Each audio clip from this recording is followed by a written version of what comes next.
नमस्कार खबरां दे इस बुलेटिन च तुहाडा स्वागत। मैं रजनी। पहला पेश ने 94 खबरां। केंद्री मंत्रियों ते किसान नुमाइंदियां विचाले नवे खेती कानूनां बारे अज नवी दिल्ली दे विच 5वें गेड़ दी गलबात होवेगी।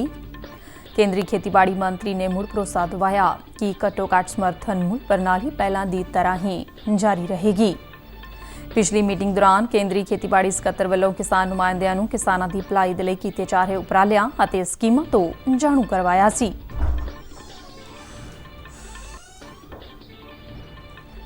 पंजाब समेत ਵੱਖੋ-ਵੱਖਰੇ सूबिਆਂ ਦੇ तकरीबन 32 ਲੱਖ ਝੋਨਾ ਕਿਸਾਨਾਂ ਨੂੰ MSP ਤਹਿਤ 62,000 ਕਰੋੜ ਰੁਪਏ ਤੋਂ ਵੱਧ ਦਾ ਫਾਇਦਾ ਮਿਲ ਚੁੱਕਿਆ ਹੈ।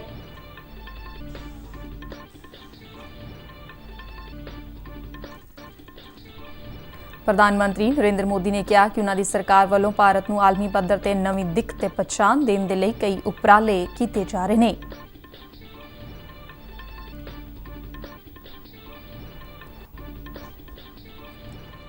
उप राष्ट्रपति वैंकेया नायडू ने अतवाद के संकट का सामना करने के लिए सारे एशियाई मुल्कों को एकजुट होने का सदा दिता।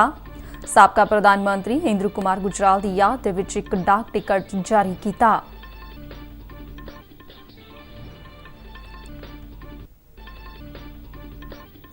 देश दे विच कोरोना तो सेहतयाब होने वालियां अते एक्टिव मामलिਆਂ विच लापड़ा 22 गुना होया। पंजाब दे विच पिछले 24 घंटिया दौरान 726 नवे मामले दर्ज। 643 मरीजों को इस अरसे दौरान सेहतयाब ऐलानिया गया। ते हुण खबरां विस्तार नाल। केंद्री मंत्रियों और किसानों के नुमाइंदियां विचाले नवी खेती कानूनां बारे अज नवी दिल्ली दे विच 5वें गेड़ की गलबात होवेगी। नवी दिल्ली के विज्ञान भवन दे विच दोवें धिरां विचाले बीते वीरवार नूं इस मुद्दे ते मैराथन गलबात हुई सी, जिस दे विच किसानां दे ਵੱਖੋ-ਵੱਖਰੇ संगठनां दे नाल संबंधित 40 नुमाइंदियां ने केंद्री खेतीबाड़ी अते किसान भलाई मंत्री नरेंद्र सिंह तोमर, रेल मंत्री पीयूष गोयल अते वणज राज मंत्री सोम प्रकाश दे नाल विचार वटांदरा कीता सी। इस गलबात दे विच खेतीबाड़ी मंत्राला, खपतकार मामले, खुराक अते जनतक वंड प्रणाली मंत्राला दे सीनियर अधिकारियों ने भी हिस्सा लिया सी। यह गलबात पारदर्शी ढंग दे नाल चंगे माहौल दे विच होई सी। मीटिंग मगरों खेतीबाड़ी मंत्री ने एक बार मुड़ दोहराया सी कि सरकार किसानां ਦੀ ਭਲਾਈ ਦੇ ਲਈ ਵਚਨਬੱਧ ਹੈ। ਉਨ੍ਹਾਂ ਕਿਸਾਨ ਸੰਗਠਨਾਂ ਨੂੰ ਭਰੋਸਾ ਦਿਵਾਇਆ ਕਿ ਘੱਟੋ-ਘੱਟ ਸਮਰਥਨ ਮੁੱਲ ਪ੍ਰਣਾਲੀ ਪਹਿਲਾਂ ਦੀ ਤਰ੍ਹਾਂ ਹੀ ਜਾਰੀ ਰਹੇਗੀ। ਇਸ ਲਈ ਕਿਸਾਨਾਂ ਨੂੰ ਡਰਨ ਜਾਂ ਘਬਰਾਉਣ ਦੀ ਲੋੜ ਨਹੀਂ ਹੈ। ਉਨ੍ਹਾਂ ਕਿਹਾ ਕਿ ਪ੍ਰਧਾਨ ਮੰਤਰੀ ਨਰਿੰਦਰ ਮੋਦੀ ਦੇਸ਼ ਦੇ ਕਿਸਾਨਾਂ ਦਾ ਹਿੱਤ ਚਾਹੁੰਦੇ ਨੇ। ਉਨ੍ਹਾਂ ਕਿਹਾ ਸੀ ਕਿ ਪਿਛਲੀ ਮੀਟਿੰਗ ਦੌਰਾਨ ਕਿਸਾਨਾਂ ਵੱਲੋਂ ਜਿਹੜੇ ਮੁੱਦੇ ਸਰਕਾਰ ਦੇ ਸਾਹਮਣੇ ਰੱਖੇ ਗਏ ਸਨ, ਉਨ੍ਹਾਂ ਤੇ ਵਿਚਾਰ ਕੀਤਾ ਜਾ ਰਿਹਾ ਹੈ। ਉਨ੍ਹਾਂ ਭਰੋਸਾ ਦਿਵਾਇਆ ਕਿ ਸਰਕਾਰ ਅੜਿੱਕੇ ਨੂੰ ਦੂਰ ਕਰਨ ਦੇ ਲਈ ईमानदारी दे नाल यतन कर रही है अते किसानां दीयां सारियां समस्यावां दा हल गलबात राहीं कीता जावेगा। और परसों दोपहर में 2 बजे दोबारा से यूनियन के साथ सरकार की बातचीत होगी। मुझे लगता है आज बहुत अच्छे वातावरण में चर्चा हुई है और किसानों ने बहुत ठीक से अपने विषयों को रखा है। सरकार के पक्ष को किसान यूनियन ने पूरे संयम के साथ सुना है और उसके बाद जो बिंदु निकले हैं उन बिंदुओं पर हम सब लोगों की लगभग सहमति बनी है कि इन पर सरकार विचार करेगी। किसान संगठनां ਵੱਲੋਂ बीते समय संसद ਵੱਲੋਂ पास किए गए खेतीबाड़ी ਦੇ ਨਾਲ संबंधित कानूनां ਦੀ संवैधानिक वैधता ਤੇ सवाल चुके जाण ਤੇ सरकारी धिर ने कहा ਸੀ कि कानून पूरी तरह ਦੇ ਨਾਲ संविधान ਦੀਆਂ ਧਾਰਾਵਾਂ ਦੇ ਅਨੁਸਾਰ ਹੈ। इस दौरान किसानां ਵੱਲੋਂ खेती उत्पाद मंडीकरण कमेटियां यानी APMS ਦੇ ਨਾਲ संबंधित मुद्दा भी चुकिया ਅਤੇ ਕਿਹਾ कि APMS ਅਤੇ ਨਿੱਜੀ ਬਾਜ਼ਾਰ ਤੇ ਵਪਾਰੀਆਂ ਦੇ ਨਾਲ ਇੱਕੋ ਜਿਹਾ ਵਤੀਰਾ ਹੋਣਾ ਚਾਹੀਦਾ ਹੈ।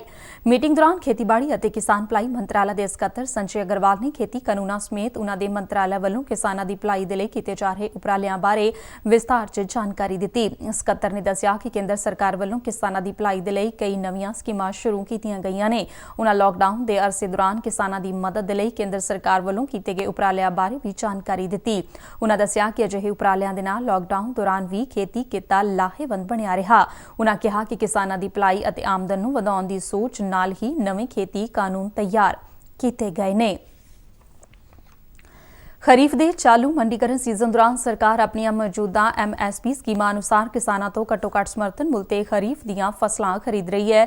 खरीद सीजन ਲਈ ਝੋਨੇ ਦੀ ਖਰੀਦ ਪੰਜਾਬ, ਹਰਿਆਣਾ, ਚੰਡੀਗੜ੍ਹ, ਜੰਮੂ ਕਸ਼ਮੀਰ, ਉੱਤਰ ਪ੍ਰਦੇਸ਼, ਉੱਤਰਾਖੰਡ, ਗੁਜਰਾਤ, ਕੇਰਲ, ਤੇਲੰਗਾਨਾ ਅਤੇ ਆਂਧਰ ਪ੍ਰਦੇਸ਼ ਦੇ ਵਿੱਚ ਸੁਚੱਜੇ ਢੰਗ ਦੇ ਨਾਲ ਬਿਨਾਂ ਰੋਕ-ਟੋਕ ਜਾਰੀ ਹੈ। ਕੱਲ ਸ਼ਾਮ ਤੱਕ 329 8-6 ਲੱਖ ਮੀਟ੍ਰਿਕ ਟਨ ਝੋਨੇ ਦੀ ਖਰੀਦ ਕੀਤੀ ਜਾ ਚੁੱਕੀ ਹੈ, ਜਦਕਿ ਪਿਛਲੇ ਸਾਲ ਇਸੇ ਅਰਸੇ ਦੌਰਾਨ 275.98 ਲੱਖ ਮੀਟ੍ਰਿਕ ਟਨ ਝੋਨੇ ਦੀ ਖਰੀਦ ਕੀਤੀ ਗਈ ਸੀ। ਇਸ ਸਾਲ ਦੀ ਖਰੀਦ ਦੇ ਵਿੱਚ ਪਿਛਲੇ ਸਾਲ ਦੇ ਮੁਕਾਬਲੇ 19.52% ਦਾ ਵਾਧਾ ਦਰਜ ਕੀਤਾ ਗਿਆ ਹੈ।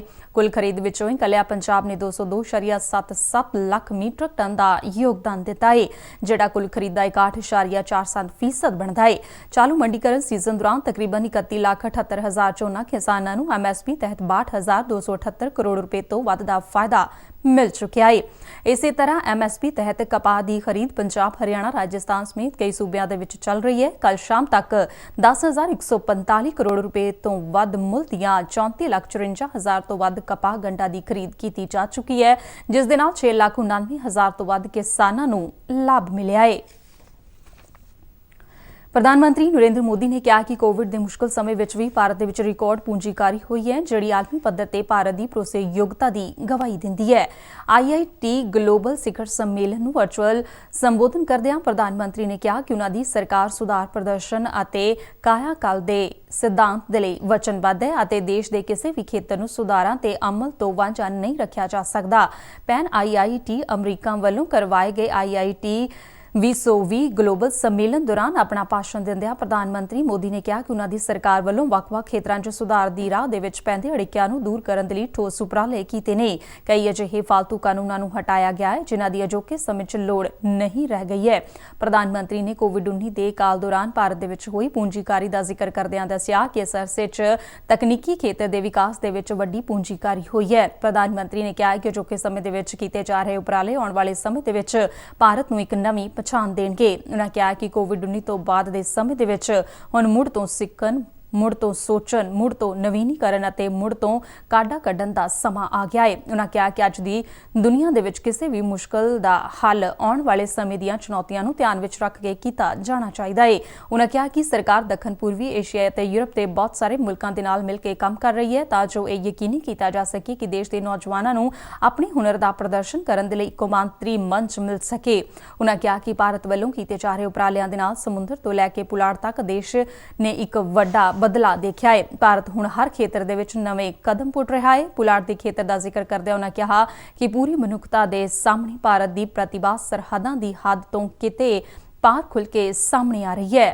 We in India are strongly committed to promote science and technology education in India. We have been working with many countries in Southeast Asia and Europe in this area. Our aim is to ensure that our youngsters get an international platform to showcase their skills. ਉਪ ਰਾਸ਼ਟਰਪਤੀ M Venkaiah Naidu ਨੇ ਸਾਬਕਾ ਪ੍ਰਧਾਨ ਮੰਤਰੀ ਇੰਦਰ ਕੁਮਾਰ ਗੁਜਰਾਲ ਦੀ ਯਾਦ ਦੇ ਵਿੱਚ ਇੱਕ ਡਾਕ ਟਿਕਟ ਜਾਰੀ ਕੀਤਾ। ਇਸ ਮੌਕੇ ਬੋਲਦੇ ਉਹਨਾਂ ਕਿਹਾ ਕਿ ਸਵਰਗੀ ਇੰਦਰ ਕੁਮਾਰ ਗੁਜਰਾਲ ਇੱਕ ਵਿਦਵਾਨ, ਮਿੱਠ ਬੋਲੜੇ ਅਤੇ ਸਭਨਾਂ ਨੂੰ ਨਾਲ ਲੈ ਕੇ ਚੱਲਣ ਵਾਲੇ ਸਿਆਸਤਦਾਨ ਸਨ। ਉਹਨਾਂ ਨੇ ਆਪਣੇ ਸਿਆਸੀ ਜੀਵਨ ਦੇ ਵਿੱਚ ਕਦੇ ਵੀ ਸਿਧਾਂਤਾਂ ਦੇ ਨਾਲ ਸਮਝੌਤਾ ਨਹੀਂ ਕੀਤਾ। ਵਰਚੁਅਲ ਸਮਾਗਮ ਦੌਰਾਨ ਡਾਕ ਟਿਕਟ ਜਾਰੀ ਕਰਨ ਮਗਰੋਂ ਉਹਨਾਂ ਸਾਬਕਾ ਪ੍ਰਧਾਨ ਮੰਤਰੀ ਦੀ ਸ਼ਖਸੀਅਤ ਬਾਰੇ ਵੀ ਚਾਨਣਾ ਪਾਇਆ। ਉਹਨਾਂ ਦੱਸਿਆ ਕਿ ਸਵਰਗੀ ਗੁਜਰਾਲ ਨੇ ਕਈ ਕਿਤਾਬਾਂ ਵੀ ਲਿਖੀਆਂ। ਉਹਨਾਂ ਨੂੰ ਚੰਗਾ ਸਾਹਿਤ ਅਤੇ ਵਿਸ਼ੇਸ਼ ਤੌਰ ਤੇ ਕਵਿਤਾਵਾਂ ਪੜ੍ਹਨ ਦੇ ਵਿੱਚ ਵਧੇਰੇ ਆਨੰਦ ਆਉਂਦਾ ਸੀ। ਭਾਰਤ ਦੇ ਵਿਦੇਸ਼ ਮੰਤਰੀ ਵਜੋਂ ਉਹਨਾਂ ਦੇ ਕਾਰਜਕਾਲ ਦੌਰਾਨ ਗੁਜਰਾਲ ਸਿਧਾਂਤ ਦੇ ਲਈ ਉਹਨਾਂ ਨੂੰ ਹਮੇਸ਼ਾ ਯਾਦ ਕੀਤਾ ਜਾਵੇਗਾ। ਉਪ ਰਾਸ਼ਟਰਪਤੀ ਨੇ ਸਾਰੇ ਸਿਆਸਤਦਾਨਾਂ ਨੂੰ ਆਪਣੇ ਵਿਰੋਧੀਆਂ ਨੂੰ ਦੁਸ਼ਮਣ ਨਾ ਮੰਨਣ ਦੀ ਅਪੀਲ ਕਰਦਿਆਂ ਆਪਸ ਦੇ ਵਿੱਚ ਚੰਗੇ ਸੰਬੰਧ ਰੱਖਣ ਦੀ ਸਲਾਹ ਦਿੱਤੀ। ਉਨ੍ਹਾਂ ਸਾਰੀਆਂ ਸਿਆਸੀ ਪਾਰਟੀਆਂ ਨੂੰ ਸਭ ਤੋਂ ਪਹਿਲਾਂ ਦੇਸ਼ ਦੀ ਨੀਤੀ ਦੀ ਪਾਲਣਾ ਕਰਨ ਦੀ ਹਦਾਇਤ ਕੀਤੀ।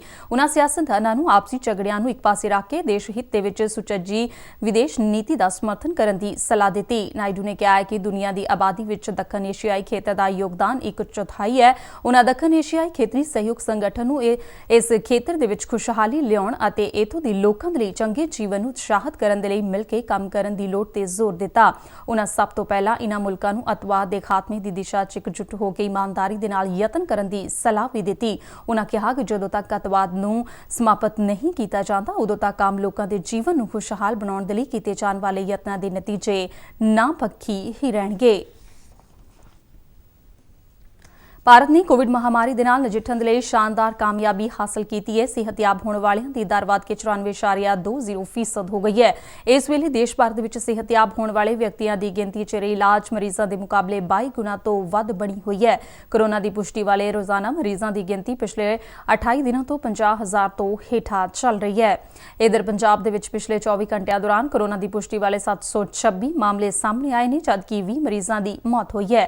ਇਸ ਅਰਸੇ ਦੌਰਾਨ 643 ਮਰੀਜ਼ਾਂ ਨੂੰ ਸਿਹਤਯਾਬ ਐਲਾਨਿਆ ਗਿਆ ਹੈ, ਜਿਨ੍ਹਾਂ ਵਿੱਚੋਂ ਸਭ ਤੋਂ ਵੱਧ 125 ਮਰੀਜ਼ ਜਲੰਧਰ 'ਚ ਸਿਹਤਯਾਬ ਐਲਾਨੇ ਗਏ ਨੇ। ਪੰਜਾਬ ਦੇ ਵਿੱਚ ਇਸ ਵੇਲੇ ਐਕਟਿਵ ਮਰੀਜ਼ਾਂ ਦੀ ਗਿਣਤੀ 7,785 ਰਹਿ ਗਈ ਹੈ, ਜਿਨ੍ਹਾਂ 'ਚੋਂ 9 ਵਧੇਰੇ ਨਾਜ਼ੁਕ ਮਰੀਜ਼ਾਂ ਨੂੰ ਵੈਂਟੀਲੇਟਰ ਤੇ ਰੱਖਿਆ ਗਿਆ ਹੈ, ਜਦਕਿ 163 ਮਰੀਜ਼ਾਂ ਨੂੰ ਆਕਸੀਜਨ ਦੀ ਸਹਾਇਤਾ ਦਿੱਤੀ ਜਾ ਰਹੀ ਹੈ। ਪੰਜਾਬ ਦੇ ਵਿੱਚ ਇਸ ਮਹਾਮਾਰੀ ਦੇ ਨਾਲ ਹੁਣ ਤੱਕ 4,882 ਮੌਤਾਂ ਹੋ ਚੁੱਕੀਆਂ ਨੇ।